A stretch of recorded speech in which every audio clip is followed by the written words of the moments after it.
అండి. ఈరోజు ఒక విషయం చెప్పాలనుకుంటున్నాను. ఎవరిని నొప్పించకూడదని చెప్పని. ఎవరిని నొప్పించాలని కాదు. అంటే టీసీఎస్ కంపెనీలో ఈ ఇయర్ హైక్స్ అనేవి లేవు. నెక్స్ట్ ప్రమోషన్స్ అనేవి లేవు. వచ్చినా అవి వచ్చి వాయిదా వేస్తున్నారు.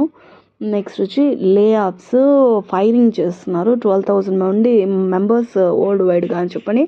అంటే ఇది ముందు రతన్ టాటా గారు ఉన్నప్పుడు ఇట్లాంటివి లేదండి. యాక్చువల్గా టీసీఎస్ అంటేనే టీసీఎస్కి మారు పేరు జాబ్ సెక్యూరిటీ అని చెప్పని అంటారు. గవర్నమెంట్ జాబ్ తర్వాత టీసీఎస్ఏ అంతటి ప్రాముఖ్యం కలిగినది అని చెప్పని అంటారు. బట్ ఉన్నట్టుండి రతన్ టాటా గారు చనిపోయిన తర్వాత ఈ డెసిషన్స్ తీసుకున్నారంటే, నాకు అదర్ సైడ్ అనేది నాకు తెలియదండి. నాకు తెలిసిన వరకు నేను మాట్లాడుతున్నాను.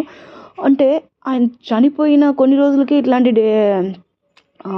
ఇవి తీసుకోవడాలు అలాంటివి మంచిగా అనిపించట్లేదండి. మీరేమంటారు? Thank you friends. అంటే వాళ్ళ ఇష్టారాజ్యంగా చేస్తున్నారా? ముందు ఆయన ఉన్నప్పుడు ఎటువంటి పొజిషన్లో ఉంది? అందరికీ ఒక రెస్పెక్ట్ అనేది ఉంది టీసీఎస్ అని చెప్పంటే.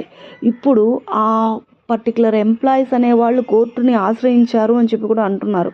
దీన్ని బట్టి ఒక కంపెనీ అది కొంచెం డిక్రీజ్ అయిపోతుందని చెప్పి నా ఉద్దేశం. ప్లీజ్ వాళ్ళ ఇది అలాగే పెట్టుకోవాలి అని చెప్పి, దాన్ని ఏమంటారండి, రెప్యుటేషన్ అనేది తగ్గకుండా చూసుకోవాలని చెప్పి నా మనవి అండి. ఈ చిన్న వాటి వల్ల రెప్యుటేషన్ పోతుందా అని అనొచ్చు.